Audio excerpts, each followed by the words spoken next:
வெள்ளை தாமரை பூவில் இருப்பாள், வீணை செய்யும் ஒலியில் இருப்பாள். வெள்ளை தாமரை பூவில் இருப்பாள், வீணை செய்யும் ஒலியில் இருப்பாள். வெள்ளை தாமரை பூவில் இருப்பாள்.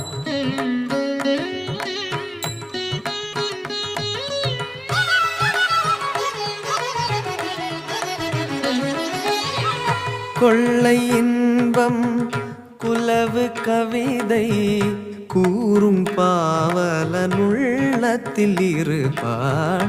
கொள்ளை இன்பம் குலவு கவிதை கூறும் பாவலன் உள்ளத்தில் இருப்பாள். வெள்ளை தாமரை பூவில் இருப்பாள்.